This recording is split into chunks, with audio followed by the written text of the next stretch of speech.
Quando você quiser começar. Faço a prece, então? Alguém quer fazer a prece? Eu faço, então alguém termina, tá?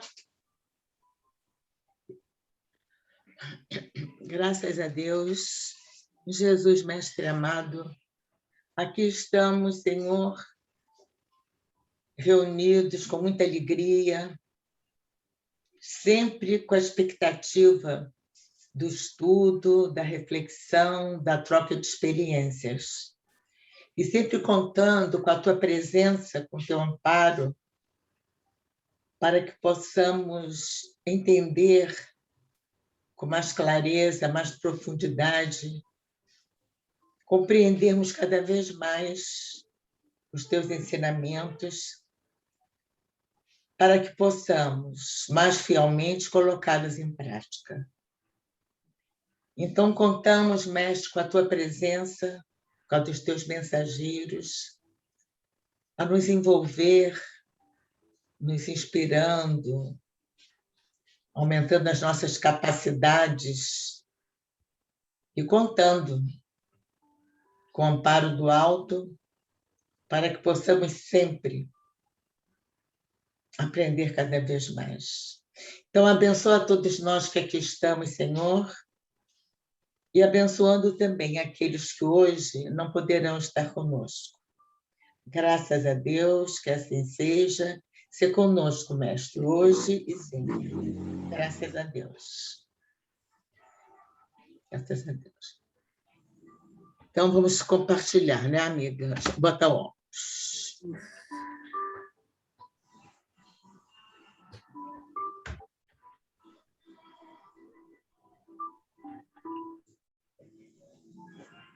Uhum.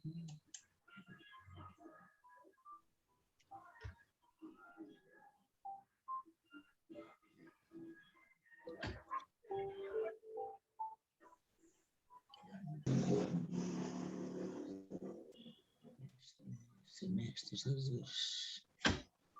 Mestre Jesus. Divino amigo. Valéria? Está me ouvindo? Cadê eu compartilhar que eu não desaparecer? Lá embaixo, em verde. Hein? Na parte inferior, em verde. Pois é, amiga. Ele estava, né? Estava outrora.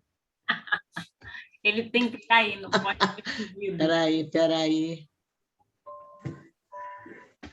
Ah, pronto.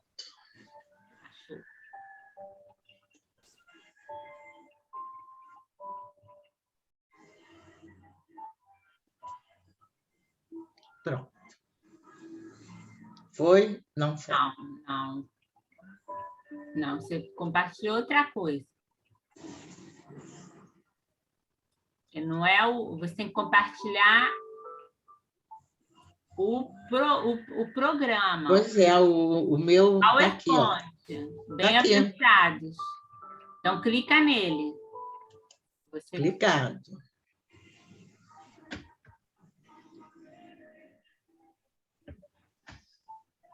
Olha que nós fizemos direitinho, hein? Compartilhar a tela.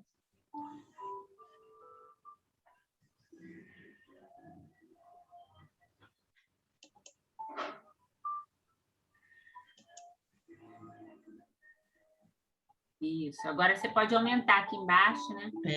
Então, pronto. Não, mas aí tá do fim para o princípio. Essa não é a primeira? Essa aí é a última. Então você tem que ir para a primeira, deixar sempre na primeira, para poder começar a compartilhar.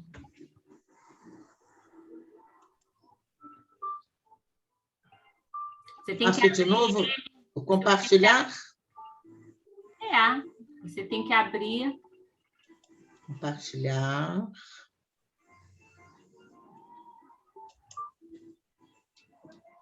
Sim.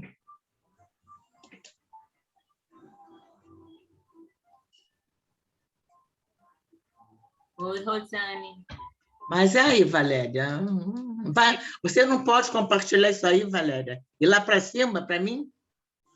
Não, quem está compartilhando é você. É só você abrir, Jane. Peraí. Deixa eu até parar a gravação aqui, peraí. Então, vamos Janinha, lá. arrasando. Pronto. Então, nós vamos dar continuidade ao estudo do Evangelho que nós estamos fazendo, né? Nós estudamos, a primeira bem-aventurança foi Bem-aventurados aflitos. Nós antes tivemos uma sequência de reuniões para nos dar embasamento, para que nós pudéssemos compreender tudo aquilo que o Sermão do Monte ia trazer para todos nós. Depois veio o Consolador, veio a Bem-aventurados aflitos, depois veio o Consolador prometido, né? Que nós tínhamos falado todas as aflições, das causas anteriores, atuais, enfim, conversamos bastante, foi o capítulo mais longo do Evangelho. Depois veio com o Consolador prometido, né? Que ele trouxe a consolação mostrando o que nós deveríamos fazer para sermos bem-aventurados. E hoje nós vamos entrar, então, em uma outra bem-aventurança, que é bem-aventurados pobres de espírito. Mas antes de entrarmos, vamos relembrar rapidamente o que vem a ser bem-aventurança. É a felicidade. Bem-aventurados são os felizes, não? Isso. As bem-aventuranças que o excelso mestre preambulou ou iniciou o Sermão da Montanha constituem, sem dúvida, uma mensagem divina aos homens de todas as raças, de todas as épocas, destinada a servir-lhes de roteiro rumo à perfeição. As bem-aventuranças são o anúncio da felicidade. Mas vejam, é uma mensagem divina, não é? Por isso ela serve para todos os homens, todas as épocas, todas as raças, enfim. As bem-aventuranças são o anúncio da felicidade, porque proclamam a libertação e não a alienação. Elas anunciam a vinda do reino através da palavra e a ação de Jesus. Então, elas são uma revelação divina, mas ela vem através de Jesus.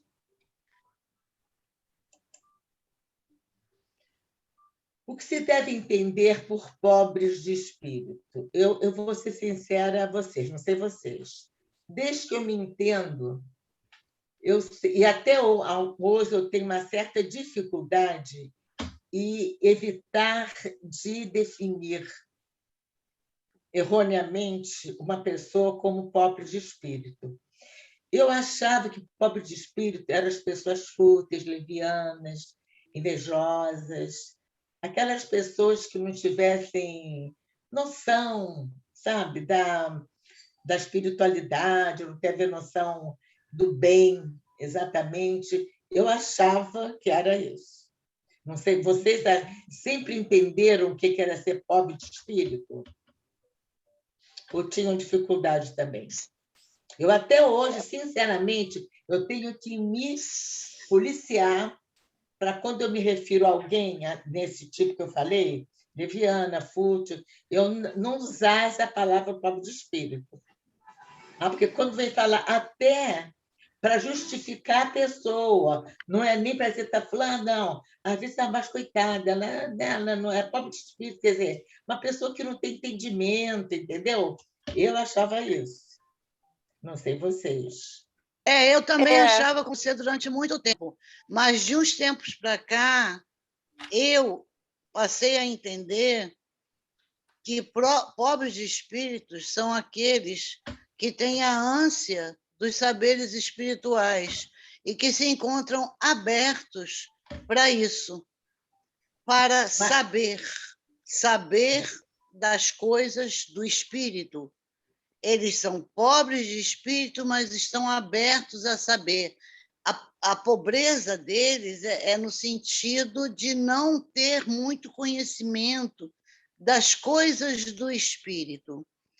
Então, eu hoje em dia penso menos. assim, como, por exemplo, uma a nossa criança. dificuldade é entender a nomenclatura do Evangelho, né, com relação ao plano espiritual, é a nossa, como espíritos encarnados. Eu acho que aí é que nós encontramos dificuldade, para compreender determinadas expressões que o Evangelho usa, e usa muito corretamente, claro, lógico, se a gente se aprofundar um pouquinho. Eu gostei muito de ter feito esse estudo, porque ele me ajudou muito a conhecer esse entendimento um pouquinho maior, mas um pouquinho mais claro. Vamos ver se a gente consegue, junto, esclarecer ainda mais, né? Na verdade, Jane, eu acho que o que faz a diferença para a gente, pelo menos na minha opinião, é a nossa interpretação, né? Que é muito individual e cada um interpreta de acordo com o seu ponto de vista. E há muita acanhada ainda, né? Com relação ao espírito. Então, é isso que eu ia te falar. A gente olha muito com olhos da matéria, então, né? É isso que eu ia te falar. E quando a gente fala em ponto de vista, é porque nós somos limitados. É só um ponto. Você só vê daquele jeito, né? Nós somos assim engessados, né? E só vemos daquele jeito. Só vê daquele jeito e não procura, né? Como a Teresa falou, que agora ela procura realmente. Né? A gente amplia, né? Quando a gente procura entender melhor. Sim. Então, ser pobre de espírito, expressão hoje usada até hoje, para qualificar uma pessoa vazia, alguém fútil, e que tem uma vida espiritualmente morta, como a Teresa falou, e pobre em amor, fé e esperança. Até hoje, a gente é levada, digamos assim, a gente não entende o que é exatamente pobre de espírito no sentido evangélico, né? A gente entende no sentido do mundo ainda. A gente acha mais lógico, digamos assim. Muitos filósofos e pensadores contemporâneos expressam essa mesma ideia de Jesus. A maior pobreza de um ser humano é a falta de riqueza no espírito. Quem disse isso foi Kiko Tonazati. Até eu fui ler algumas coisas dele, são coisas até bem interessantes, pensamentos bem interessantes que ele tem. Ou então, a necessidade de ostentação é a mais clara demonstração de pobreza de espírito, de castigo. A necessidade de ostentação é a mais clara demonstração de pobreza de espírito. Mas aquele que ostenta, entendeu? Vamos lá, a vaidade, então. né? No caso, é a vaidade, né, Jane? Isso, exatamente. Os vaidosos, né? As pessoas vaidosas. Orgulhoso, aquele que tem necessidade, né? De mostrar uma coisa que, às vezes, até ele tem a custa de um sacrifício terrível, justamente para poder ostentar, né? Uhum. Ser pobre de espírito, segundo o Evangelho, é a base de todas as outras virtudes descritas no sermão. Então, ser pobre de espírito é a base, é o princípio, né, de todas as virtudes descritas no Sermão do Monte. É o primeiro degrau de uma grande escadaria. Se, primeiramente, não formos pobres de espírito, não alcançaremos... Aí cobriu aqui, né, amiga? Demais aventuranças. As demais as bem-aventuranças, Mas vocês estão conseguindo entender, né? Então, vamos lá. Olha a foto aí, Jane. Humildade. Isso, exatamente. Humildade. Humildade, né? Reconhecer-se o quanto se é ainda carente das coisas do espírito. E o quanto ser humilde, a maior prova de humildade está nessa foto dada pelo mestre, quando ele viu que tinha uma disputa entre os discípulos e ele colocou o avental na cintura e foi lavar os pés dele. Exatamente. A maior prova de humildade. O pobre de espírito pode ser ele considerado quis humilde. mostrar aí que você não se diminui, não é? Quando você tem uma atitude de humildade. Você não se humilha, né? Então, o pobre de espírito seriam os mais simples, aqueles que, né? Seria isso. Aqueles que têm prazer em servir, em ajudar, e não só de receber, entendeu? Então, você pode ajudar uma pessoa que tem um cargo superior ao teu, e você não está se humilhando. Não. Por exemplo, chega um funcionário, né, todo atabalhoado, com as coisas caindo, tudo, aí chega o chefe lá, o diretor, deixa eu ajudar você. Ele não está se humilhando por isso, não está se rebaixando. Ele está mostrando até uma autoridade moral, uma superioridade moral, não é? Que ele não se incomoda de ajudar o outro, o subalterno. Ele mostrou que o mais importante era servir, não ser servido. Exatamente. Estou indo lá para trás. Quando Jesus reservou bem-aventuranças aos pobres de espírito, ele não menosprezava a inteligência, nem categorizava o estudo e a habilidade por resíduos inúteis. Ele não está dizendo, não precisa. Você pode ser simples, não precisa estudar, adquirir conhecimentos intelectuais. Não foi isso que ele disse. Ele quis dizer que as bem-aventuranças não menosprezava, ele só queria valorizar também as aquisições espirituais, morais, não é? Não só aquelas outras. No caso, é você ter a empatia, você se colocar no lugar do outro, da dor do outro. Exatamente. É você ter a consciência de quem você é. Conseguiu fazer uma faculdade, o outro ainda não conseguiu, ainda está até estudando à noite, acabando até as primeiras séries, não é? Mas você não está dizendo que ele é inferior a você, não. Ele não teve oportunidade agora, ele está se esforçando também, né? Tem mérito também, né? O Divino Mestre, ante a denominação da injustiça, da desigualdade no mundo, honrava, acima de tudo, a humildade, a disciplina e a tolerância. Ora, 3 grandes virtudes que levam a pessoa a ser simples, a aceitar o outro, a ser humilde, disciplinado e tolerante. Nós vamos ver isso adiante também. Louvando os corações sinceros e simples, exaltava Jesus os que se empobrecem de ignorância. Esses são os verdadeiros pobres na Terra. Os que se empobrecem de ignorância. Eles ficam pobres de saber. Então, eles ficam pobres. Eles são ignorantes, entendeu? Ao invés de parecer que eles são muito ignorantes, eles são pobres em ignorância, como eles são pobres em espírito.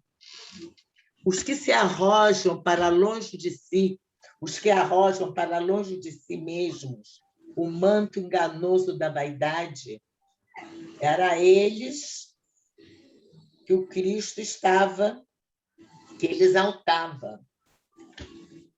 Os que olvidam o orgulho cristalizado, os que se afastam de caprichos tirânicos. Quer dizer, quantas vezes uma pessoa ela não tem conhecimento, mas ela não é intolerante, ela não é tirânica, porque, às vezes, o que está abaixo dela, imediatamente, ela já tiraniza. E, no entanto, ela pouco conhecimento tem acima dele. Mas ela já se aproveita porque ela tem um grauzinho acima dele, o que ela acha que isso é ser superior, é ser importante.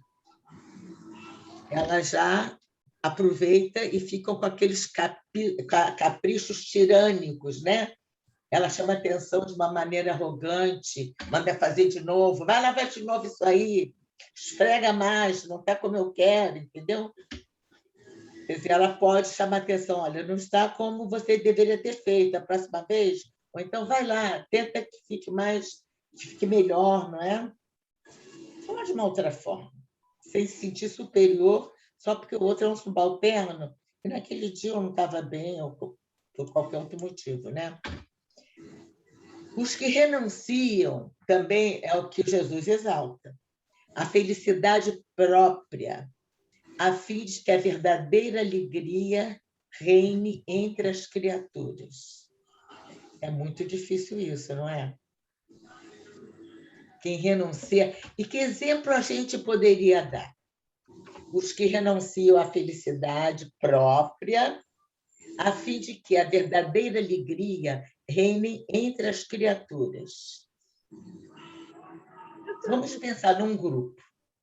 Eu acho que as mães fazem isso pelos filhos.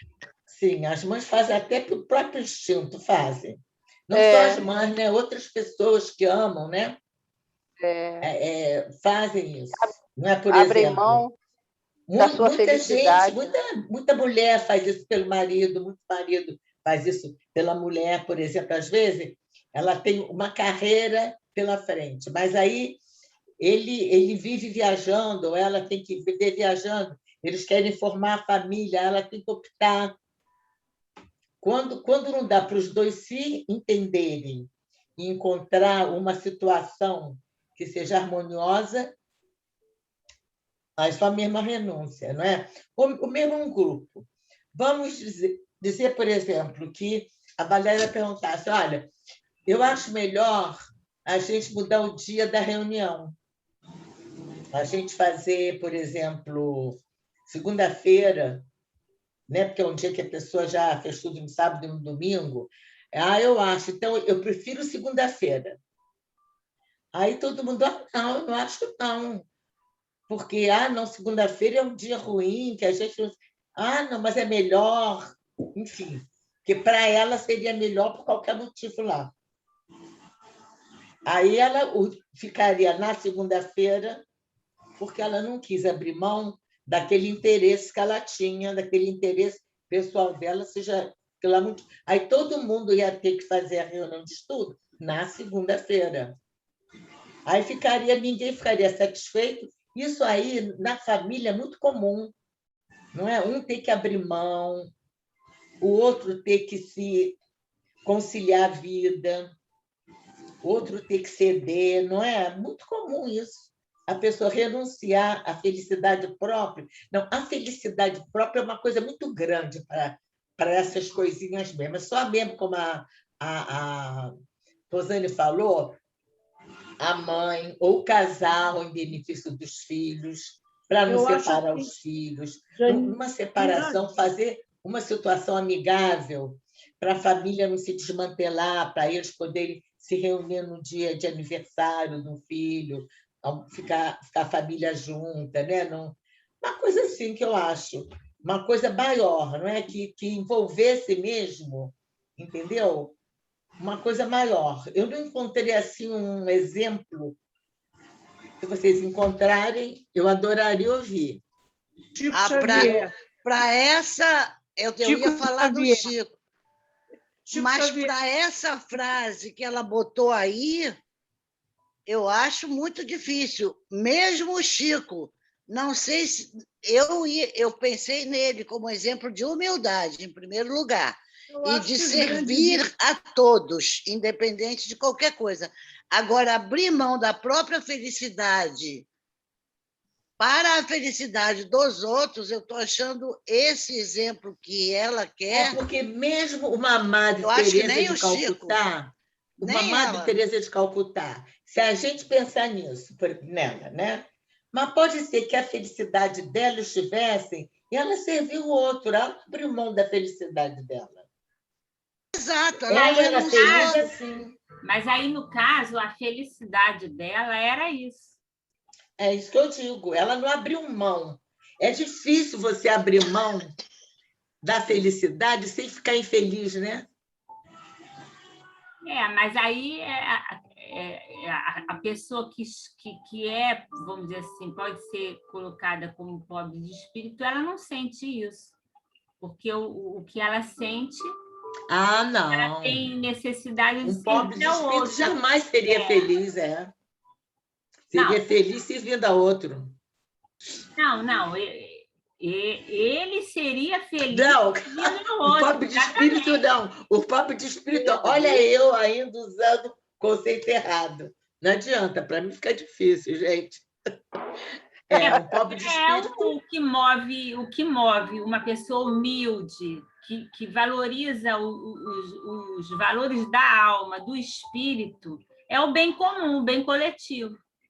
Então, se ele tiver que escolher, ele vai escolher não fazer algo para ele e fazer para o próximo, seja ele quem for. Para poder dar alegria, dar cumprimento a um dever que ele já traz dentro dele, né? Como sendo aquilo que é o correto. Não tem casais, né, que abrem lares para crianças órfãs, né, crianças abandonadas, e criam aquelas crianças, e a vida deles é aquilo ali. O Divaldo fez isso com a Casa do Caminho, né? Eu pensei em Bezerra de Menezes, a trajetória dele também. Mas são pessoas que eu digo do nosso... Mas tem várias pessoas, né? Várias pessoas. É que nós não somos ainda pobres de espírito. Nós podemos ter relances, né? Nós temos pequenos momentos de pobreza de espírito. Ainda não somos assim.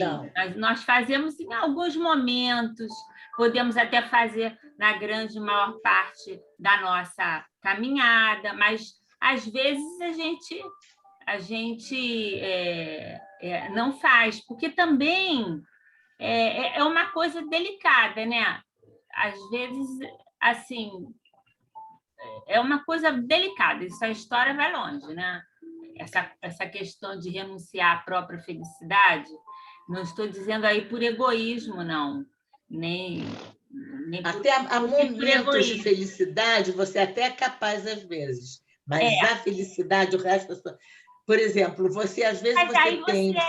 Mas aí também não sei se é isso, né? Não sei. Essa felicidade não seria a felicidade do mundo que a gente vive, e o ser humilde nesse aspecto seria você ter consciência de quem é você no tempo, no espaço, e você tendo consciência de quem você sabe que você ainda é pobre de espírito, no sentido de que você tem muito a evoluir. A definição de humilde é essa, exatamente, Alberto.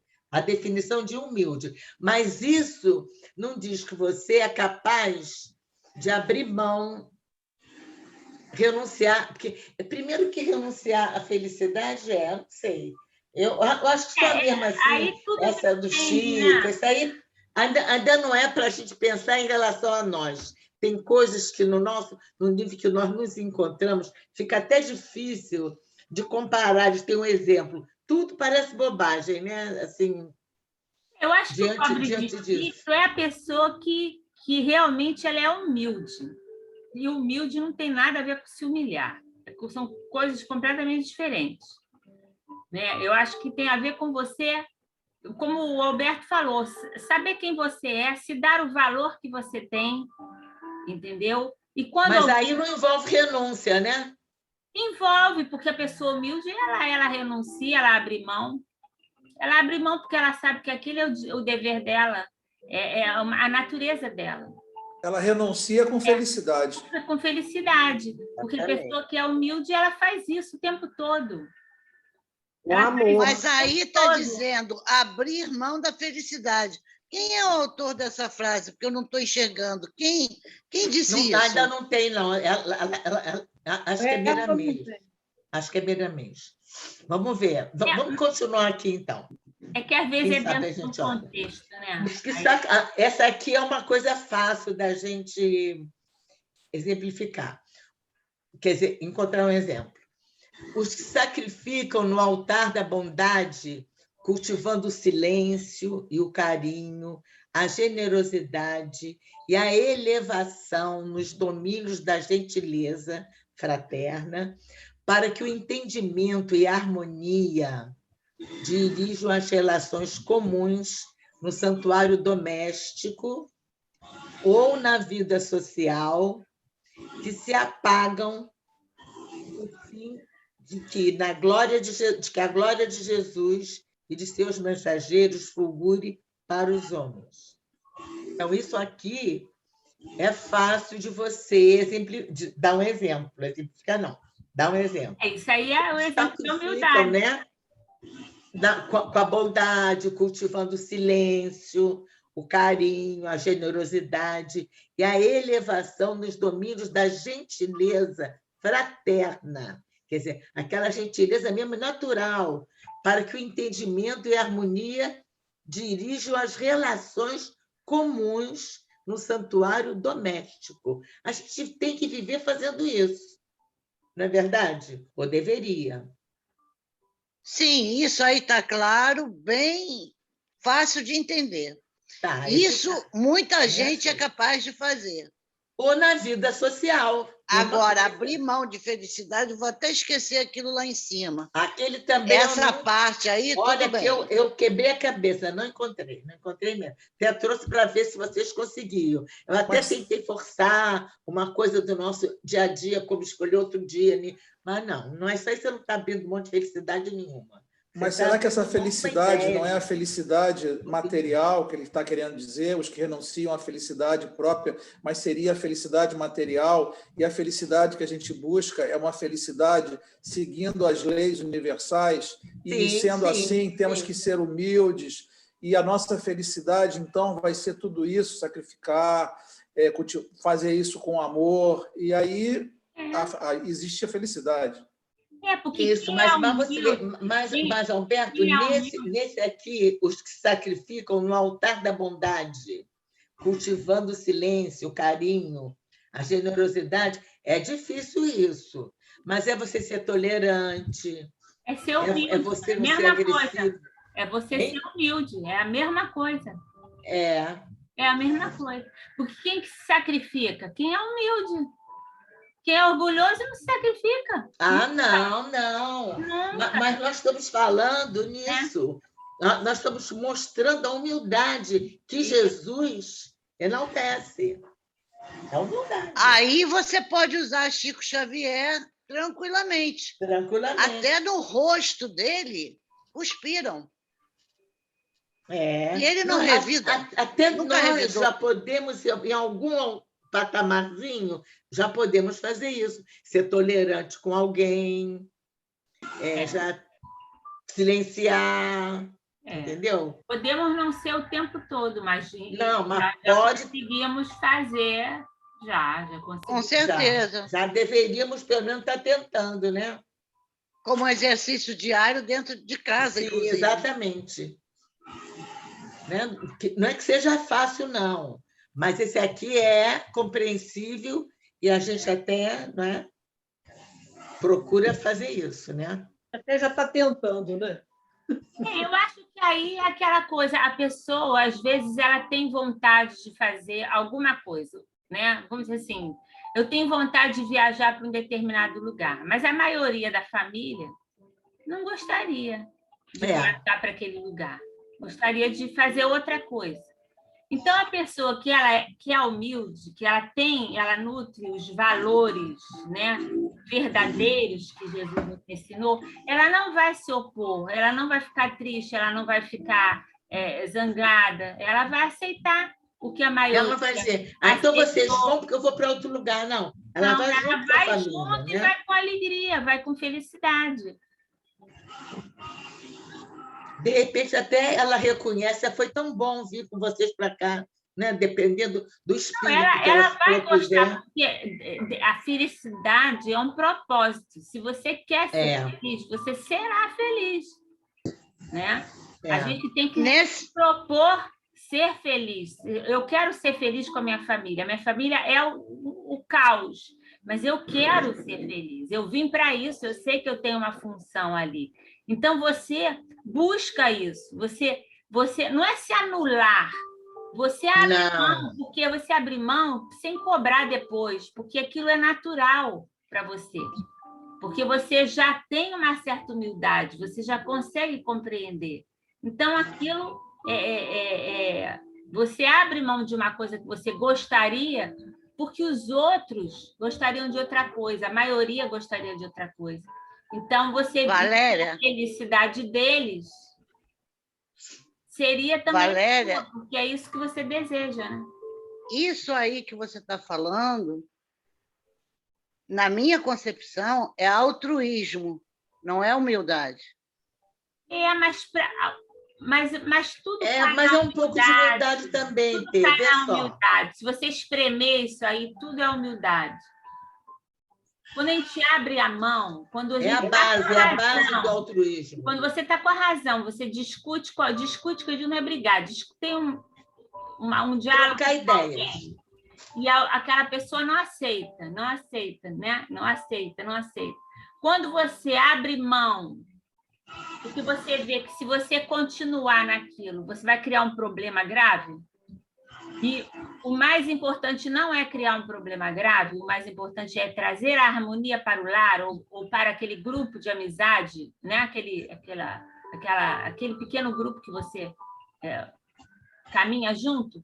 Você abre mão tranquilamente, porque você sabe, você já sabe que aquilo é verdade. Você prioriza mais. Então, eu vou priorizar mais a felicidade. Tem aquele ditado que fala: hoje eu prefiro ter mais alegria, mais felicidade, do que ter razão. E para ter razão, Exatamente. Você vai ter que impor ao outro a sua vontade. E às vezes aquela pessoa não está no momento ainda. Ela está no outro patamar, numa outra faixa vibratória. Se você disser, mas você está errado, e está errado, a pessoa está errada. Está errada. Mas você percebe que se você continuar com aquela história, você vai criar um problema tão grave que vai afastar as pessoas. Aí é humildade. Entendeu? É diferente de você ir para um lugar, como o exemplo anterior que você deu, para mim era mais altruísmo, pensar antes nos outros do que em si próprio. Mas esse exemplo que você acaba de dar é humildade. Mas, olha, ela pensou no todo. A família queria ir para outro lugar. Se ela ficasse teimando, não ia ter concordância, porque, entendeu? Aí ela sozinha... Sim, mas então, o altruísta tem esse pensamento. Ele se recolhe e dá a vez ao que é o bem geral do que é o dele próprio. Não deixa de ser. É também, mas na base tem a humildade, porque aquele que não tem a humildade, ele não é altruísta. Com certeza, concordo plenamente. Está na base, né? São várias coisas, né? Você está certa, mas a base como já foi dito aqui, a humildade é a base de todas as outras virtudes para você ser um bem-aventurado. É a humildade. É a base das outras virtudes, lembram? Sim, então, aqui... a virtude essencial. Aquele que assim souber fazer-se pequenino, veja bem, que é pequenino na linguagem evangélica. Não é na linguagem dos homens, na linguagem evangélica. Na linguagem do espírito. Você não está falando na pessoa, no espírito. Já a evolução, o nível que a pessoa já está se encontrando. Aquele assim, que se souber fazer-se pequenino, embora seja grande pelo conhecimento e pela virtude, convertendo-se em instrumento vivo da vontade do Senhor em todos os instantes da jornada redentora, guardando-se pobre de preguiça e egoísmo, de astúcia e de maldade, será realmente o detentor das bem-aventuranças divinas na terra e no reino celestial desde agora. Olha o que uma pessoa, que a família, que ela consegue harmonizar a família, o ambiente de trabalho, aí fica todo mundo, estava todo mundo, ela consegue harmonizar. Olha, se a gente fizesse isso, não, estabelecer uma... Como é que a pessoa se sente, não é? A pessoa já se sente em paz, mesmo que ela não quisesse, que ela não tivesse de acordo com eles também, mas para ela não era tão como sacrificante ela aceitar aquela situação, entendeu? Ou trabalhar um pouco mais, ou trabalhar no domingo, enfim, ou abrir mão um pouquinho do salário, enfim, alguma coisa nesse sentido. Que para ela não concordava muito, mas que ela abriu mão pela harmonia do todo, como é o caso da viagem.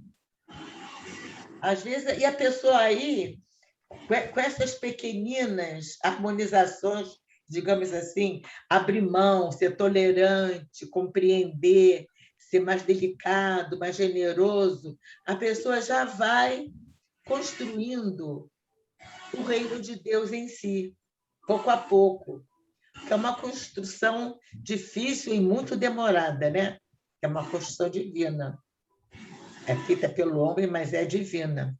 Depois que você construiu, ela fica construída, né? Fica para sempre. Mas às vezes a gente da vida leva espiritual... uma encarnação. Desculpa. Às vezes a gente leva uma encarnação para conseguir uma dessas virtudes que você citou. É por isso que a gente não deve, eu acho, não sei, escolher. Eu vou querer ser humilde. Eu acho que a gente deve escolher assim, algumas e procurar, entendeu? Ser um pouquinho de cada. Porque para você não ficar... Não sei, porque é muito difícil. Você ser tolerante, por exemplo. Você ser tolerante, você se prontificar a isso, é você aceitar tudo, né? Que as pessoas quiserem. Então tá bom, deixa, eu vou ficar calado, porque é muito difícil, né? Então, a pessoa deve aproveitar, eu acho, as oportunidades que surgem para exercitar essas virtudes. Para você não se dispor, por exemplo, essa semana eu vou trabalhar a tolerância. Nós até já fizemos um trabalho assim, mas isso foi uma experiência, não é que a gente não fosse fazer as outras, não. Naquela semana você ia se forçar, a tolerância, você não abre mão dela. É muito difícil, né? Então, uma coisa assim. Então, eu acho que... Mas se cada situação você sentir, puxa, eu consegui ser tolerante hoje com fulana naquela situação. Eu consegui ser humilde. Ela veio, falou assim comigo com aspereza, mas eu fingi que eu nem notei. Eu não fiquei melindrada, ela não deve estar bem. Já é uma glória. Já é um exercício que você está exercitando um pouquinho de cada uma, porque o nosso dever é esse, aproveitar as oportunidades, né, que surgem, sem ficar buscando situações para você. Abraçando o desenvolvimento intelectual, com o tempo, o homem passará a sentir necessidade, isso é muito importante. Abraçando o desenvolvimento intelectual, o homem... Não, lá em cima. O ignorante da vida espiritual se apega muito ao progresso intelectual, porque neste vêm seus efeitos mais visíveis, por conseguinte, mais aceitáveis.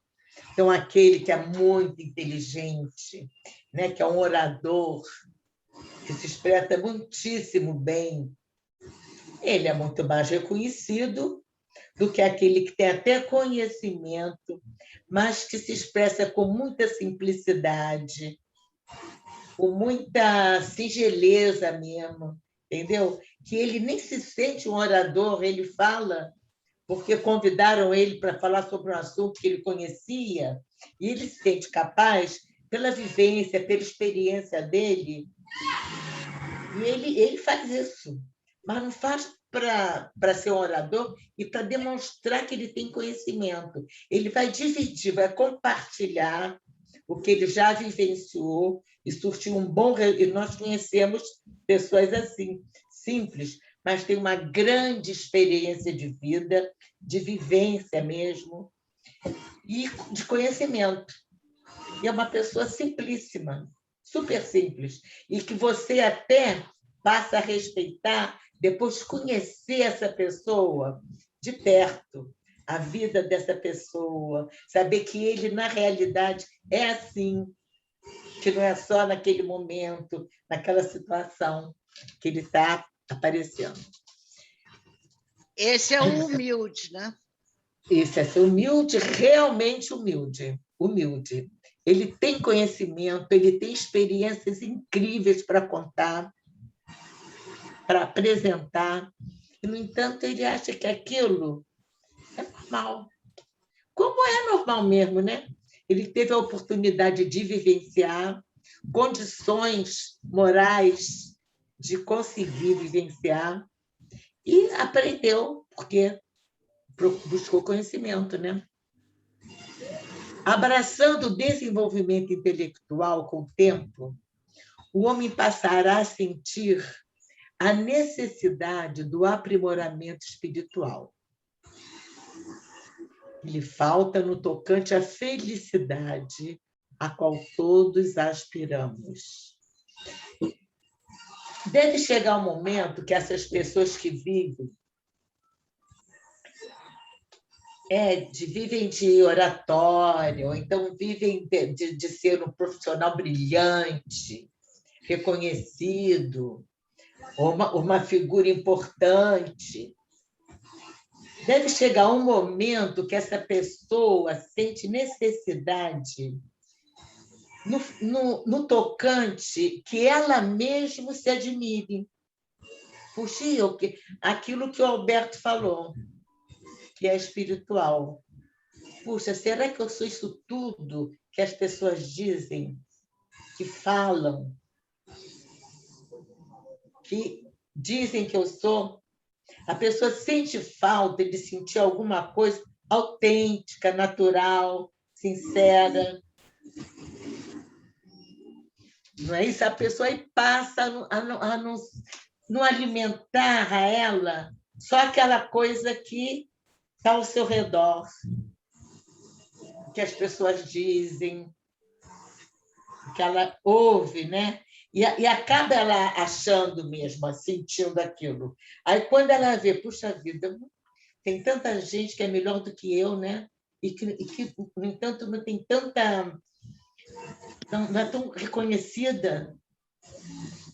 Aí a pessoa sente falta disso, dela mesma se autovalorizar.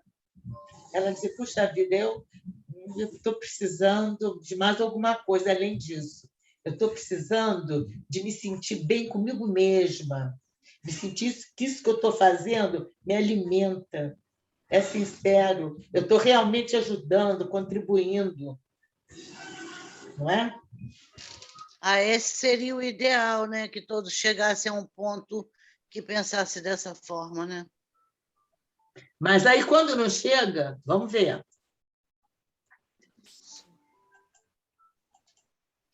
Por vezes, que o progresso intelectual acontece de qualquer jeito, né? O moral, aqui não. Por vezes, a marcha do progresso pode tornar-se mais... Porque o ideal é a gente ter as duas asas, crescendo, evoluindo juntas. Mas a gente sabe que isso não acontece. Então, a que mais aparece é a do progresso intelectual, porque te dá fama, te dá dinheiro, você compra carros, roupas, faz viagens, você aparece no noticiário, entendeu? É muito mais fácil. Aí você desenvolve mais essa asa, porque você está mais ligado à matéria. Então, por vezes, a marcha do progresso torna-se mais lenta pelos entraves criados pelos homens, que ignoram a verdade. Quer dizer, aqueles que não conhecem a vida futura, a lei de causa e efeito, as reencarnações.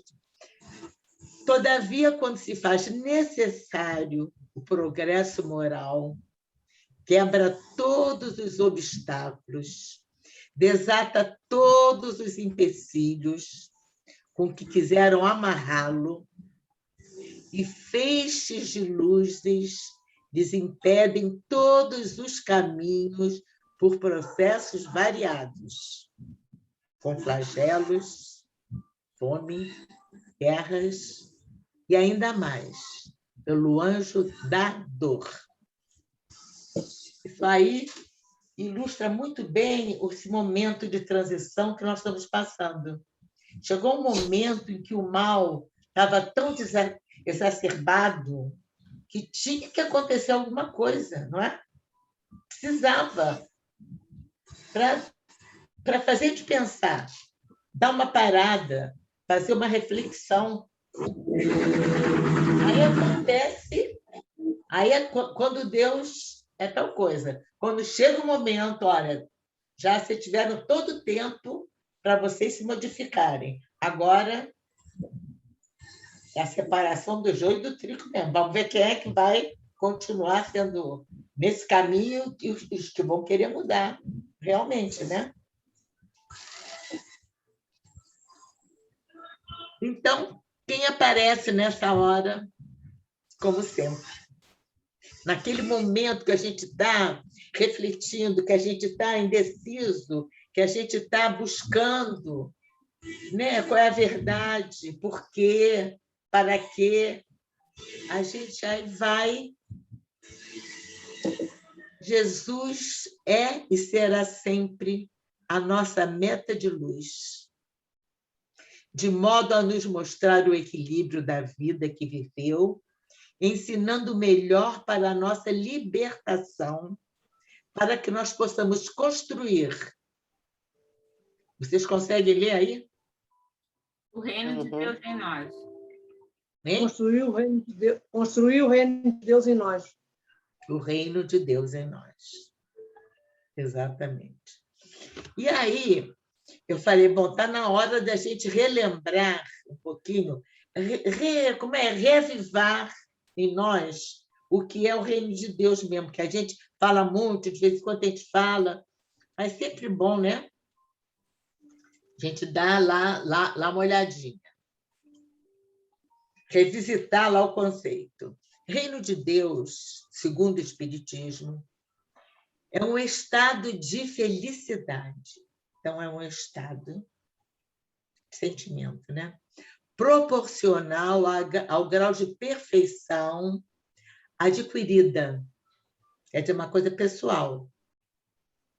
Materialização da felicidade dos bem-aventurados.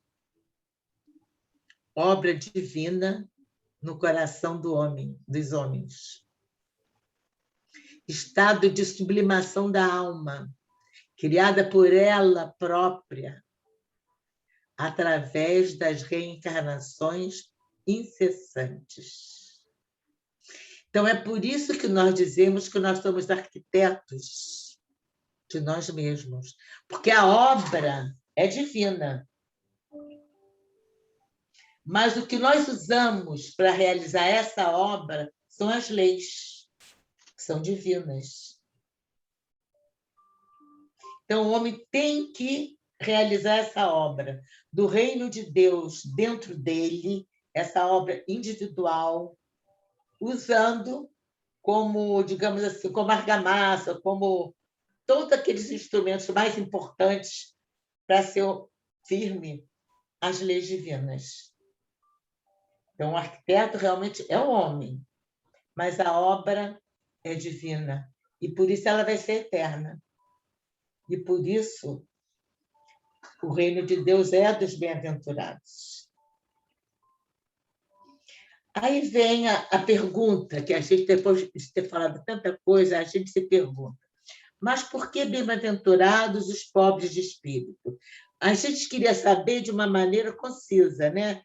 De uma maneira assim, resumida.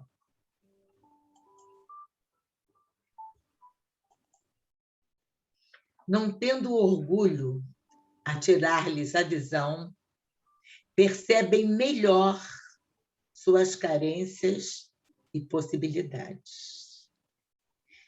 Então, o humilde em espírito, o humilde em relação aos conceitos evangélicos, porque humilde, às vezes, para nós, a gente pensa que ele é humilde, né? Humildezinho, não. Humilde, a gente pensa sempre agora em espírito. Ele tem aquilo que o Jorge falou logo lá no princípio, né? Ele tem uma visão exata, ele sabe quem ele é. Ele sabe aonde ele pode chegar. Ele conhece o potencial dele, mas conhece as suas carências. Puxa, mas eu ainda tenho determinados vícios, eu não estou conseguindo me libertar deles, me livrar deles.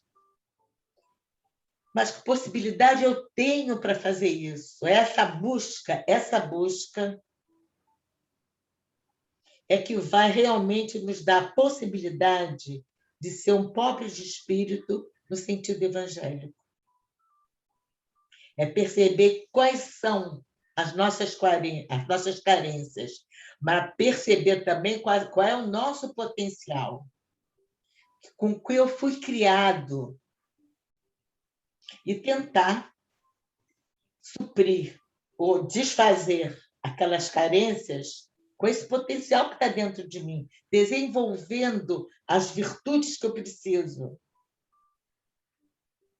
né? Criar as perfeições que eu posso criar com o meu potencial. Quer dizer, só nós mesmos podemos fazer isso a partir do momento que conhecemos quais são as nossas carências e também as nossas possibilidades. Aí sim. Por isso é que vai ser dos pobres de espírito, o reino a bem-aventurança. Na questão 785, só para relembrar também, qual o maior obstáculo do progresso? Qual é? Quem se lembra? Orgulho e egoísmo. Isso. O ego. O egoísmo, o orgulho. Exatamente. É o ego, né? Aquele orgulho, aquele egoísmo, né? Meu, sou eu, para mim, não é? Isso se referindo, os espíritos dizem, a um progresso moral, que isso não interfere no progresso intelectual. Isso aí, apesar ou sem orgulho, ele segue adiante. O perigo é esse, é a gente cada vez mais se afastar do progresso espiritual, porque está muito ligado, é muito fácil o progresso intelectual. Ele independe de ser orgulhoso ou egoísta. Você vai progredindo, só que tem que ir com a asinha toda, né? Não consegue voar nem degrauzinho, porque dá a cambeta. O progresso moral tem sido atingido por essas duas forças das sombras, o egoísmo e o orgulho. O progresso intelectual vem sempre primeiro, pelos seus oferecimentos imediatistas, e os seres humanos, no estágio em que nos encontramos, né? Quem pode ler ali? Aqui eu não leio. São levados ao conforto exterior. Isso. Que é o mais fácil por não requerer renúncia. Porque o progresso moral, espiritual, ele sempre requer renúncia, não é? Você tem que abrir mão de muita coisa que é difícil. Você tem que abrir mão, né? É aquele ditado, né? Tudo que é bom engorda, como é? Tem lá aquela frasezinha lá. Tudo que você tem que abrir mão, não adianta. A gente tem sempre que... A renúncia, realmente, a tolerância e a renúncia fazem parte da nossa busca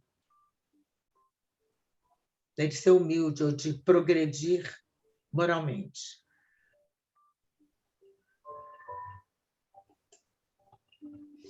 E aqui um resumo bem simplesinho do que vem a ser orgulho e humildade. O orgulho é o conceito elevado, é o ego, né? Superego, né? Exagerado de si próprio, o amor próprio demasiado, soberba. Isso é orgulho. A humildade, a virtude, porque quando você se autoconhece e vê, puxa, eu melhorei muito. Nossa, como eu já melhorei. Isso não é orgulho, não é? Isso aí você está fazendo reconhecimento, você está se reconhecendo como melhorou, não é? Você não é orgulhoso a ponto de se achar melhor do que o outro. Você está se orgulhando com relação ao que você era, não em relação ao que o outro é, né? A humildade, virtude que conduz o indivíduo à consequência das suas limitações. Porque tem gente que não reconhece, né?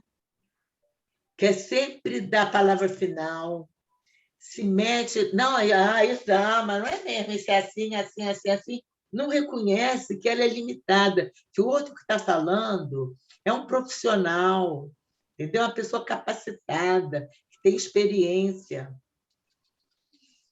O humilde não se envaidece com o elogio ou com a situação de destaque em que se encontre. Quem é humilde, você pode elogiar à vontade que a pessoa não se envaidece. Mas é o que sempre se diz, não é? Cuidado, porque realmente o elogio é uma casca de banana, porque, no fundo, todos nós somos um pouco orgulhosos ainda.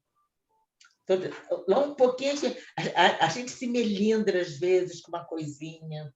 A gente acha que a pessoa não tratou a gente naquele dia. Puxa, eu fui tão gentil, tão delicada. E ela não, quase nem ligou, porque eu fui lá, porque eu conversei, liguei para ela e tudo, e ela não valorizou. Enfim, todos nós temos, claro que temos. Orgulho ainda, o melindre, nós todos também não temos a humildade necessária. Claro, no estágio que nós nos encontramos, quem negar isso não está sendo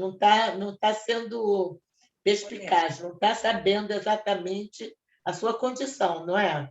É muito difícil ser humilde e muito difícil não ter nenhum orgulho, não é? Concordam? Com certeza. Então, vamos lá. A vaidade e o orgulho são os grandes responsáveis pela elevação material. E aí, Tereza, você que está aí pertinho, lê aí. Que eu não estou vendo aqui. A vaidade e o orgulho são os grandes responsáveis.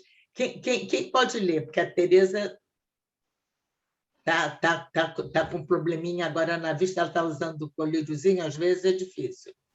Pela elevação terrena. Elevação material, que mais? Material terrena. Responsáveis pela elevação material terrena. Sim. Empecilhos para aí eu não estou vendo o resto. Não está aparecendo o resto. Não está aparecendo. A vaidade e o orgulho são os grandes responsáveis pela elevação material. E a humildade e a simplicidade, eu acho, para a elevação espiritual. Então, é o contrário de vaidade e o contrário de orgulho, não é? Esses dois são responsáveis pela grande elevação material que a pessoa busca, né? Por que a pessoa quer ser, né? Quer ter mais, quer ter muito, quer ter mais bonito, quer ter um cargo superior? Às vezes, até tem a intenção do cargo até para ajudar mesmo, né?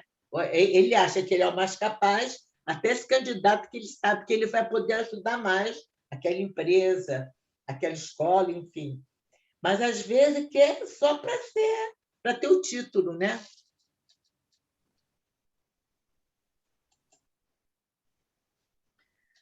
Agora nós vamos entrar. O capítulo 3, 4, nós já vimos o capítulo 1 e 2. O capítulo 3, 4 e 5 vão continuar exaltando a humildade, porque esse capítulo todo, a essência dele é orgulho e humildade. Um para ser exaltado, o outro para ser combatido. Então, os itens 3, 4 e 5 vão continuar exaltando a humildade, combatendo o orgulho, através de 3 situações, 3 parábolas, 3 passagens da vida de Jesus, que demonstram que ele ficam claras essas situações. E eu trouxe o texto para a gente ver algumas coisas importantes que eu acho que a gente pode analisar. Naquela hora, chegaram-se a Jesus os seus discípulos, dizendo: quem é o maior no reino dos céus? E Jesus, chamando o menino, o pôs no meio deles e disse: digo-vos em verdade, que se não vos converterdes e tornardes quais crianças, não entrareis no reino de Deus. Isso é outra coisa que fica meio assim, né? Não fica muito clara para nós. Fica para vocês? Claro que a gente tem que ser igual a criança, como criança. É mais a pureza da criança. É mais em relação à pureza da criança. Sim, então vamos ver. Vamos lá. Em dizendo que o reino dos céus é para os simples, Jesus quer dizer que ninguém nele é admitido sem a simplicidade de coração e humildade de espírito. Vejam bem, sem a simplicidade do coração e a humildade de espírito. Vamos novamente voltar ao vocabulário da terra, é o do mundo espiritual, o vocabulário evangélico. Não vamos perder esse foco, tá? Então, vamos lá.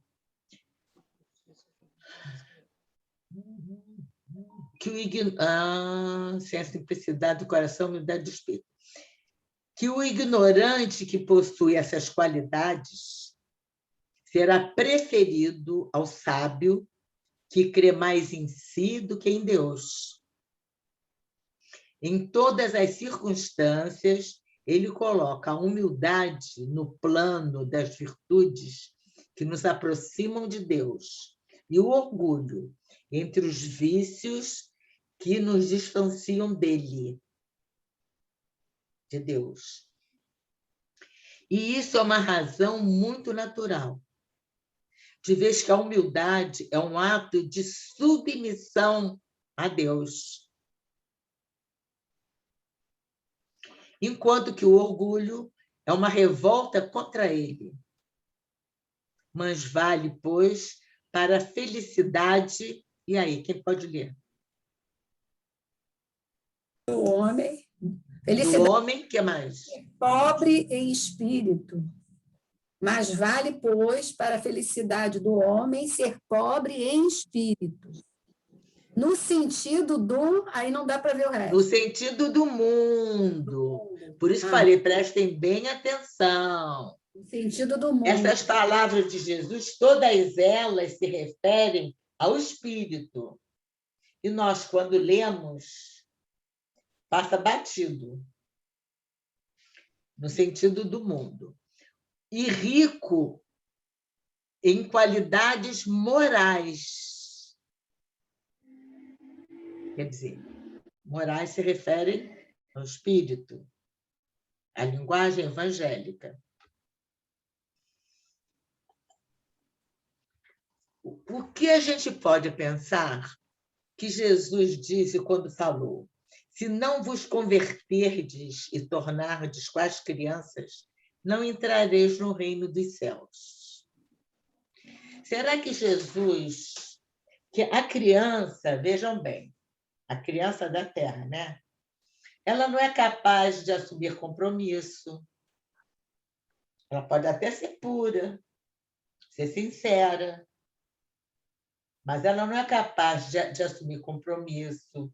Ela não é responsável pelos seus atos. Não é. Será que Jesus quer que nós sejamos infantis para merecer sermos bem-aventurados? É isso?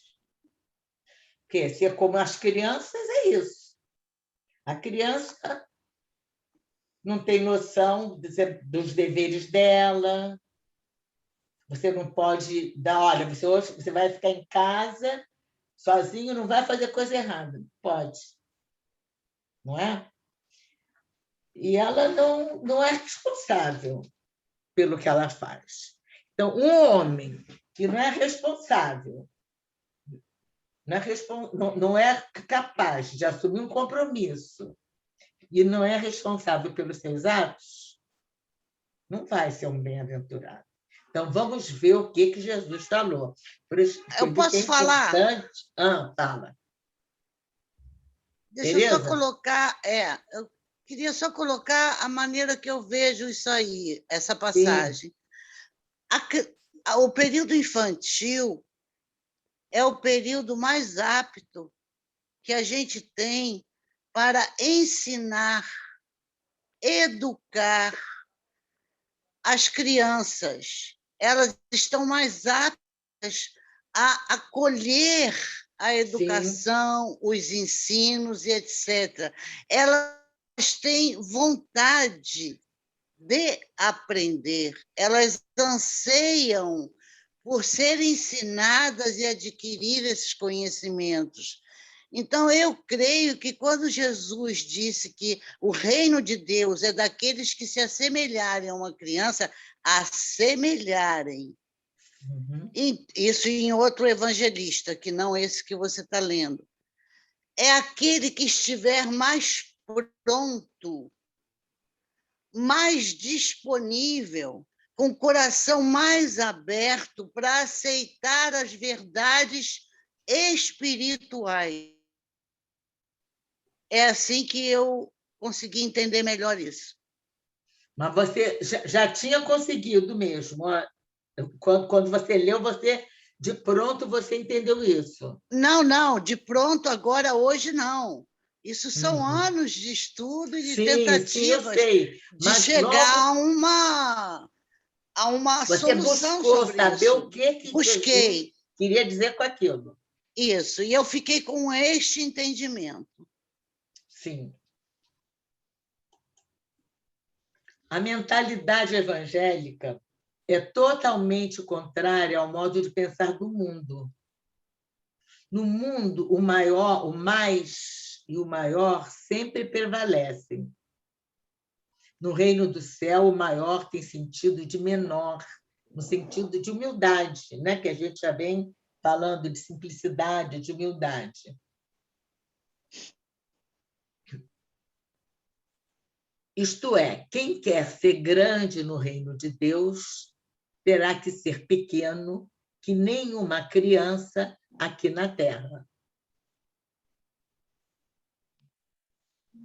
Ainda continua meio complicadinho. Vamos ver. O que será que ele quis dizer com isso? No meu entendimento, que eu acho, vamos ver se vocês concordam, é o seguinte. A gente está vendo sob o ponto de vista terreno mesmo. Uma criança com sentimentos em relação ao pai, né? Ao pai. Então, a criança, ele vê num pai um verdadeiro herói. Ele crê no pai.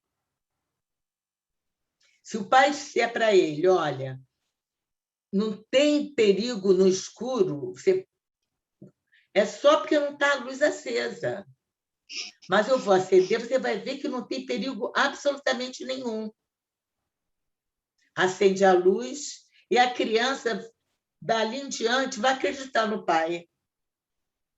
Ele um dia levanta, pai, estou com medo que está escuro lá. Não. Aí volta, mostra que não tem, então Vou deixar só uma luzinha para você não tropeçar, mas você não tem que ter medo. Ah, porque debaixo da minha cama tem um monstro. Então, vamos ver debaixo da cama. Olha, não tem. Porque primeiro, se tivesse um monstro aqui, papai vinha aqui e tirava o monstro daqui. E a criança não tem dúvida, tem dúvida. A criança acredita, não é? Se a criança tem que tomar uma injeção, aí o pai fala, olha, segura na minha mão, aperta bem a minha mão, que vai ser só uma picada, vai doer um pouquinho, mas depois vai passar, é para você ficar bom. Então, você toma, confia no papai, a criança não confia?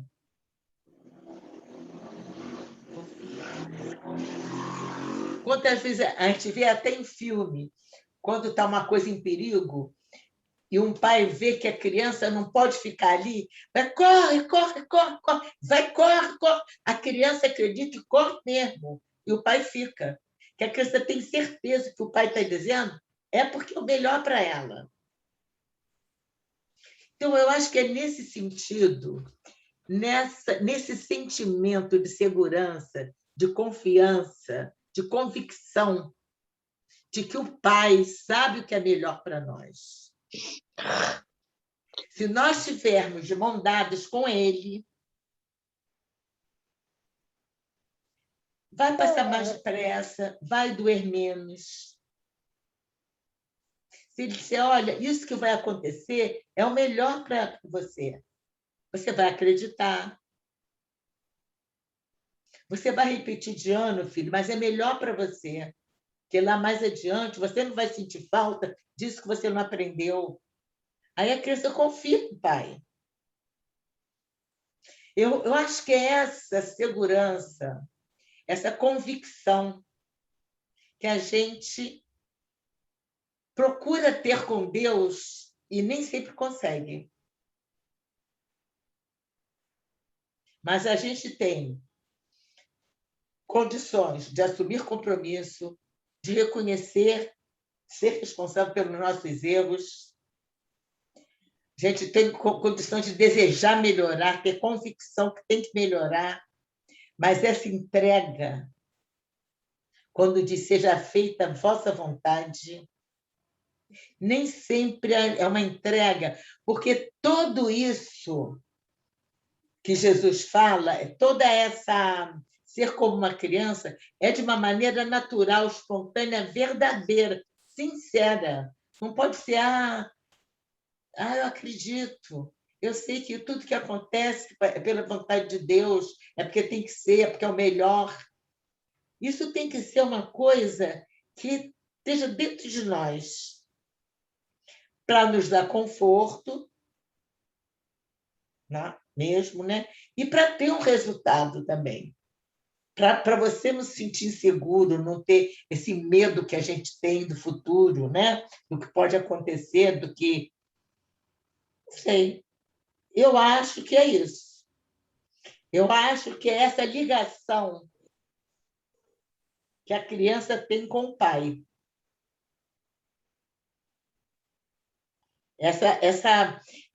Porque tudo leva, né? Que a gente tem que ter essa confiança em Deus, como se nós fôssemos pequenos, incapazes. Nós temos que ser humildes e saber que nós dependemos de Deus. Nós somos dependentes dele. Nós devemos tudo a ele. Tanto que a maioria das pessoas, que esses orgulhosos, não acreditam em Deus por conta disso. Eles não admitem essa dependência total que nós temos. Só vai acontecer conosco o que Deus permitir. Não é? Ou não? É a fé em Deus, né? A fé. Então, eu acho que é esse sentimento de dependência mesmo de Deus, de humildade diante da grandeza divina, do poder de Deus, do amor dele, Porque tudo dele é muito grande, né? É essa noção de dependência é que eu acho que é a humildade que nós precisamos para aceitar o que nos acontece.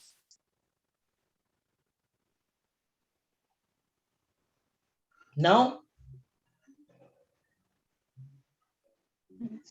Eu acho que isso é que Jesus queria dizer, mais ou menos. Vamos ver aqui o restante. Ser como as crianças é ser simples e dócil para assumir encargos, ser responsável pelas próprias ações, saber lidar com as frustrações e, ao mesmo tempo, ser capaz de entregar-se, de abandonar-se para ser dependente de Deus, verdadeiramente, conscientemente, naturalmente. Isso aí me convence. Essa cor não é boa, né, para a gente ler, né? Dá para ler bem. Eu acho que a coisa mais difícil é essa entrega. A gente entrega, mas não entrega muito. Seja feita a sua vontade, será? Desde que coincida com a minha. A gente entrega, mas segurando, né? Assim, né? Entrega assim, mas, né? Eu acho que entrega mas é que é uma porque... coisa muito difícil. Então não entrega. Se entrega segurando, não entrega. Pois é, mas não é o difícil? A gente entrega, eu acho assim, as experiências, do que eu vivi. Depende muito do que seja que você está entregando também, né?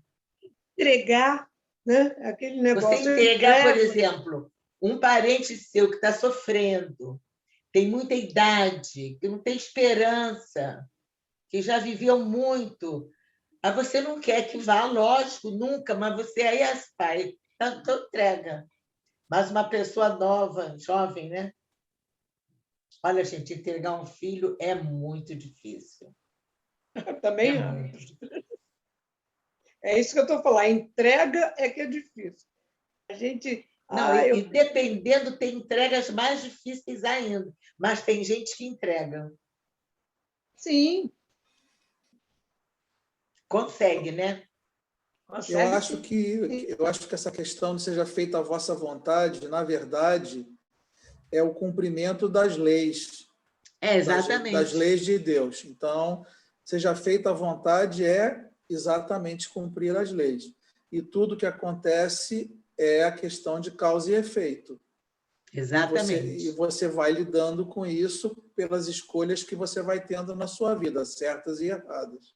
Exatamente. É você entendendo que aquilo é o resultado de alguma coisa, né? É uma consequência, não? Aquilo não aconteceu com você aleatoriamente, por acaso, né? Aquilo faz parte, né, da sua jornada, né? Completando o que o Alberto falou, realmente, até na oração do Pai Nosso, né? Como ele estava falando, seja feita a vossa vontade e não a minha. Sim. Isso está subentendido. Então, porque se a gente aceitar Deus, se a gente for humilde, for submisso à vontade de Deus, porque sabe que ele não é ser submisso porque você é submisso, você não luta, não é nada disso, não. É porque você tem certeza que ele ama você infinitamente, que ele quer o melhor para você. E você aceita. E isso a gente está falando teoricamente, né? Porque, na realidade, é para poucos isso, né? Mas é o que tem que ser feito. Essa entrega, essa relação entre nós e as leis é essa mesmo. É a lei. Que é resultado, né? As nossas infrações resultam nessas nossas dificuldades que enfrentamos. A gente entrega, mas não se exime da nossa parte, né? Isso é que a gente não pode esquecer. Amiga, nós temos 10 minutos, hein? Vamos embora. Tá? O ser como criança exige de nós muito mais coragem do que ser infantil, porque exige que existe pouco esforço. Embora sejamos homens e mulheres maduros, necessitamos nos abrir. Aí eu não leio isso aí. É que não está aparecendo tudo para a gente também. Nos abrir as Mas, para mim, o que não aparece para vocês, aparece para mim. Nos abrir as emoções como as crianças o fazem para merecermos o reino de Deus. Quer dizer, nós temos que ser maduros para cumprir com nossos compromissos, né? Mas como crianças, quer dizer, submissas, né, a Deus, para merecermos o reino de Deus.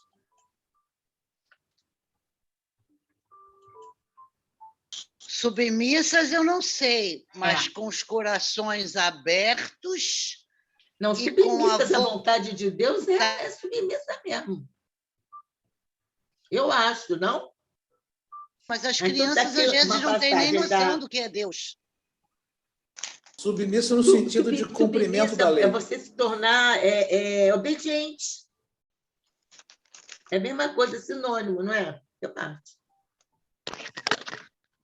Então, a mãe dos filhos de Zebedeu se aproximou dele com seus 2 filhos e o adorou. Olha só o semblante de Salomé. A mulher de Zebedeu era Salomé. Se aproximou dele com seus 2 filhos e o adorou, dando a entender que lhe queria pedir alguma coisa. Disse-lhe ele: que queres? Manda, disse ela, que esses meus 2 filhos tenham assento no teu reino, um à sua direita e o outro à sua esquerda. Jesus respondeu: não sabes o que pedes. Podeis vós, aí se dirigiu aos 2 filhos que estão ao lado dela, ambos beber do cálice que eu vou beber? Que esses 2 filhos dela eram João, o evangelista, o discípulo amado, e o outro era Tiago Maior. Tinham 2 Tiagos. O menor só aparece 2 vezes no Evangelho. E o Tiago Maior, os 2 foram santificados como os outros também foram também, né? Mas eram os 2 daqueles mais próximos de Jesus. Então, ela ficou ali diante dele, querendo pedir. Aí ele foi e falou. Aí os filhos responderam: podemos. E Jesus falou: é certo que podeis, é certo que bebereis do cálice que eu vou beber, mas pelo que respeita vos sentardes à minha direita e à minha esquerda, não me cabe, a mim vou-lo conceder. Isso será para aquele a que meu Pai tem preparado. Então, olha como é que Jesus foi humilde nesse momento, não é? Aqui ainda não é a parte principal que fala nesse se rebaixar, não. Mas olha como é que Jesus admitiu que ele não tinha poder para isso, escolher. Isso cabe ao Pai. Quer dizer, quando a gente diz, Deus é quem sabe, eu até botei ali para não esquecer, realmente Deus é quem sabe o que pode nos acontecer mesmo, né? Ouvindo isso, os 10 outros apóstolos se encheram de indignação contra os 2 irmãos.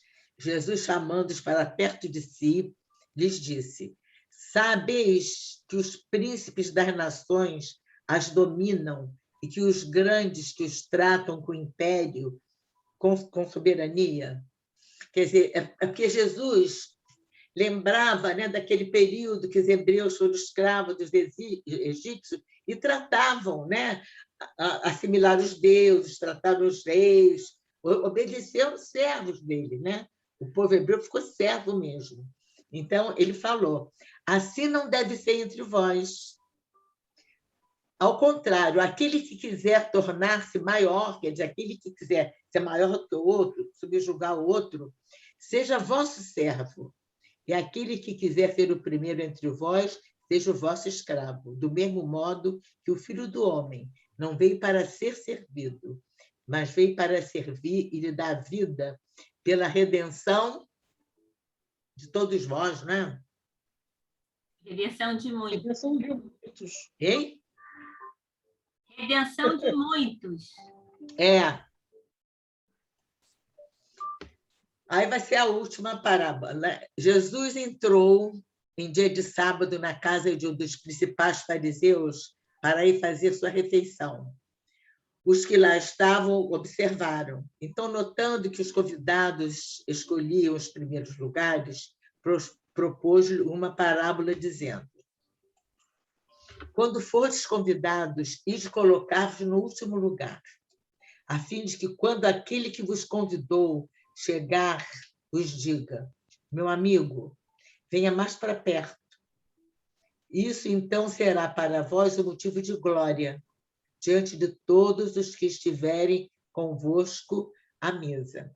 Porquanto todo aquele que se eleva será rebaixado, e todo aquele que se rebaixa será elevado. Então, Jesus dizia que a gente não deve se sentir superior a ninguém quando chegar em algum lugar. Que a gente espere que o nosso valor, o nosso seja reconhecido, né? O que nós merecemos seja reconhecido. Não que a gente entre lá se achando que pode, que vá para o primeiro lugar, ou vá, enfim, se sinta superior aos outros que ainda vão chegar. O mestre, ao afirmar que quem se eleva será rebaixado, logicamente não está convidando os homens a serem omissos ou tímidos em suas atitudes. Jesus não se dirigiu ao homem, mas ao espírito eterno encarnado. É como sempre, ele, em todo o evangelho, ele se dirige ao espírito, né? Ensinava que aquele que, por orgulho, por arrogância, preguiça, melindre, ambição ou outra imperfeição moral qualquer, não aproveitasse as oportunidades de aprendizagem e crescimento. O que mais, gente? Lê aí, Valéria, para mim. Que a vida lhe oferecia, inabilitar-se-ia. Quer dizer, seria desqualificado para as atividades mais adiantadas do futuro. Era isso que ele queria dizer. Aquele que se acha maior, melhor, mais capaz, mais humilde, mais isso, mais aquilo, não está se desqualificando para o adiantamento futuro. Ai, meu Deus. E aí, amiga? Você que tem que compartilhar. Se você não compartilhar, você pode ler também. Pode ler.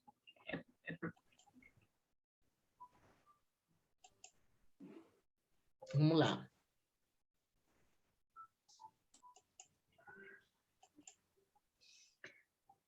O capítulo 6 e último é que o Espiritismo vem confirmar a teoria, não é? Que enaltece a humildade e combate o egoísmo pelo exemplo nas reencarnações, ao mostrar que os grandes no mundo dos espíritos são os que foram pequenos na Terra, os humildes, os simples, e que frequentemente são bem pequenos os que foram grandes e poderosos. E que os primeiros, quer dizer, os foram pequenos, né? Levaram consigo ao morrer aquilo que unicamente constitui a verdadeira grandeza no céu e que nunca se perde, as virtudes, enquanto que os outros, os ditosos, os ditos grandes, tiveram de deixar aquilo que os fazia grandes na terra e que não se pode levar: a fortuna, os títulos, a glória, a linhagem, a nobreza do nascimento.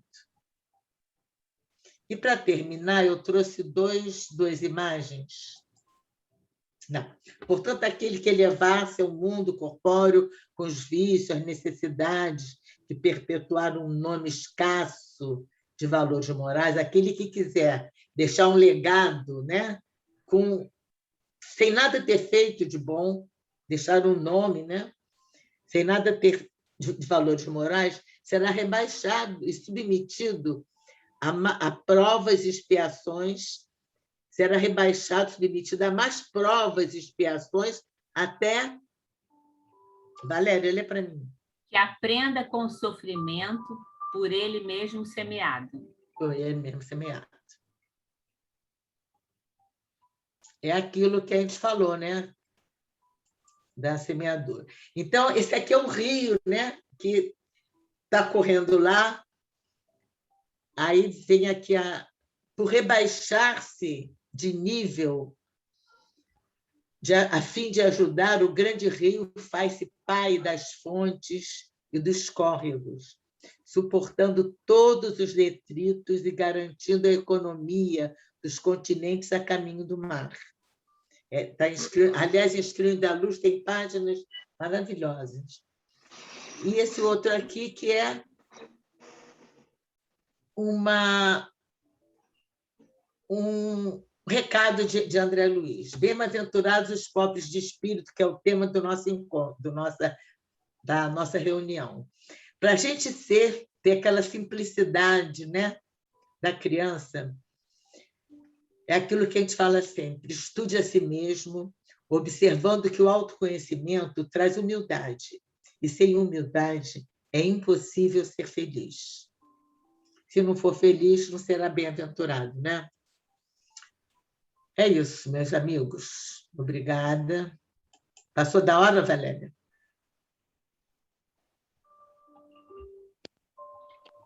Acho que um pouquinho só. Jane, Oi. Quando você falou submisso a Deus, eu acho que no meu entendimento, né, que a palavra melhor seria resignação aos desígnios de Deus.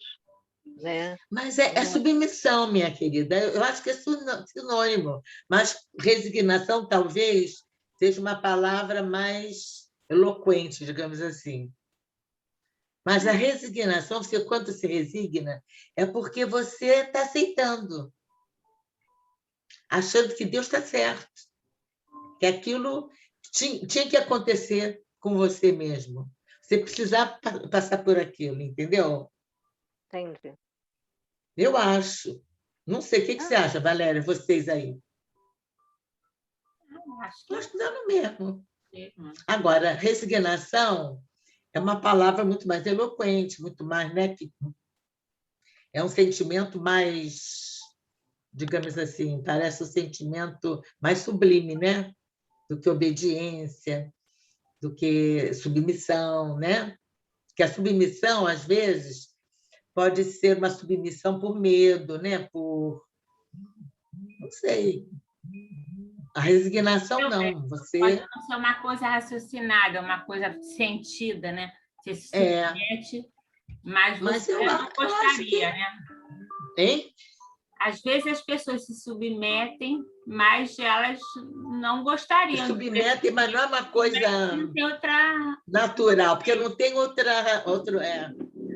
Porque tinha que ser, Deus quis assim, não é? Tinha que ser assim. Não é porque tinha que ser assim por causa de alguma coisa, né? Não é porque Deus quis, né? Deus quis, então tinha que ser, entendeu? Foi uma aceitação, mas é uma aceitação.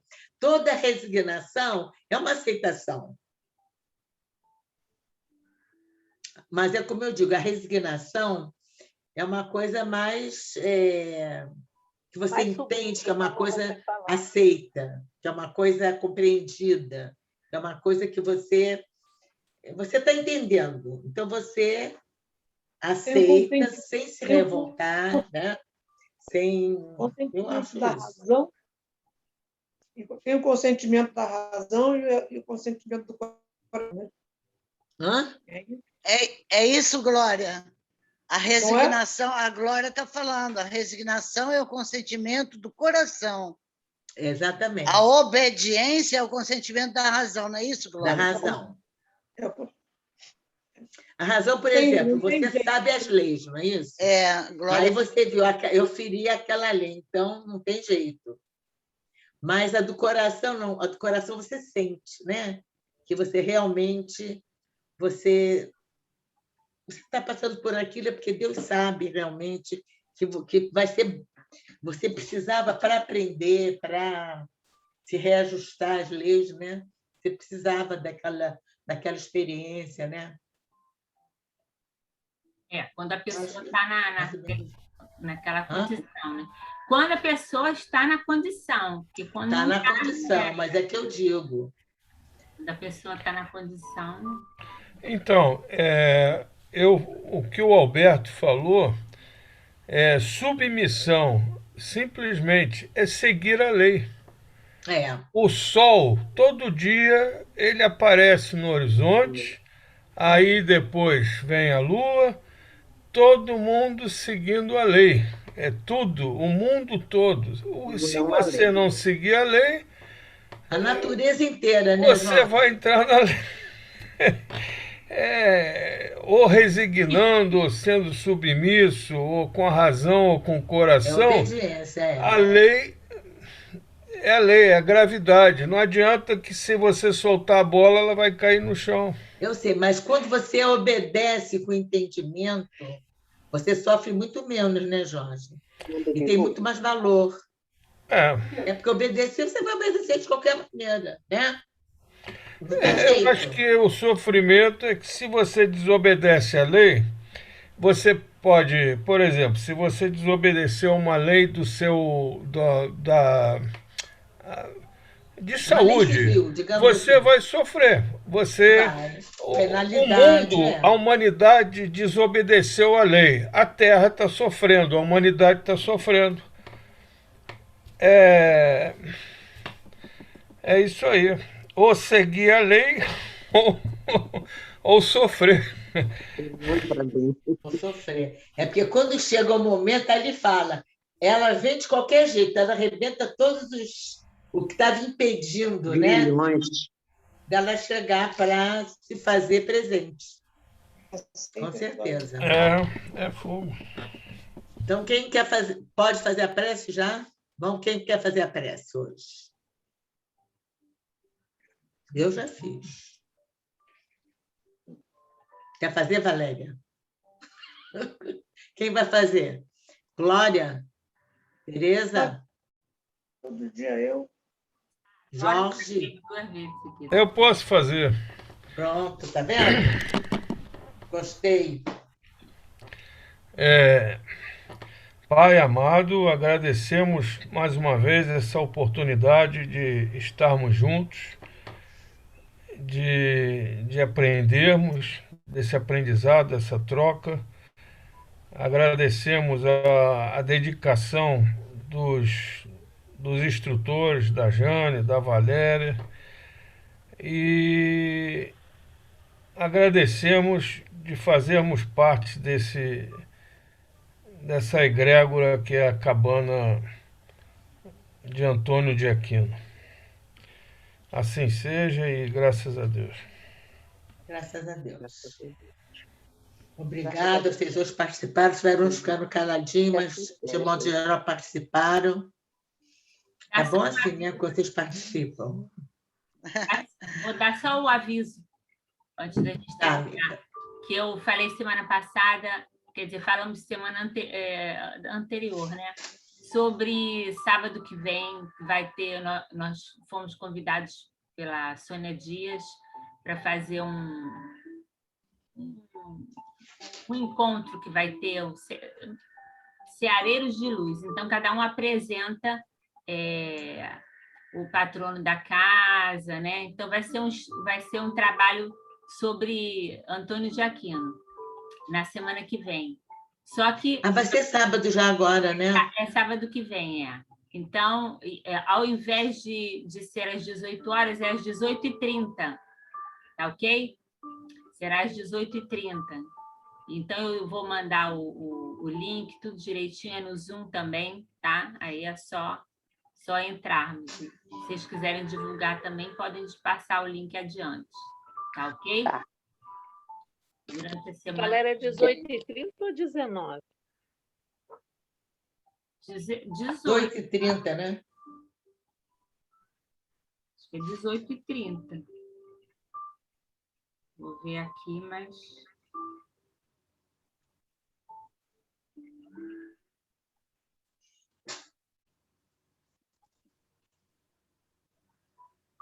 Já está aqui, peraí.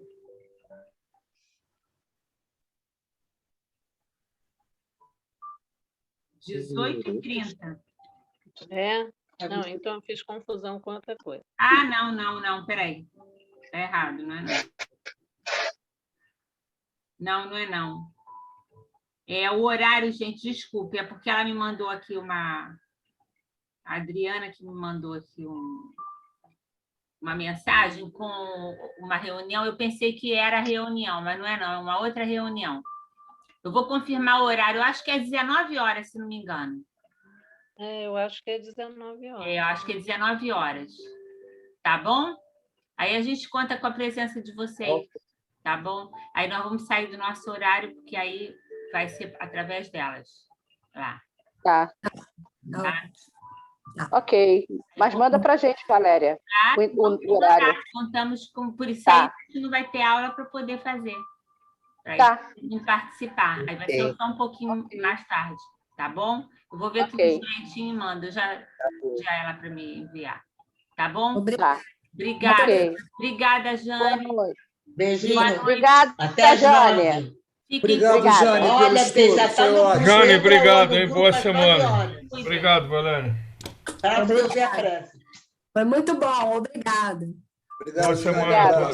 Tchau, gente. Obrigada. Tchau, boa semana. Tchau, com Deus. Bom fim de semana, né? Até 9 horas. Até às 9. Até às 9. Até às 9. Tchau, gente. Tchau. Beijinho. Beijo. Boa semana.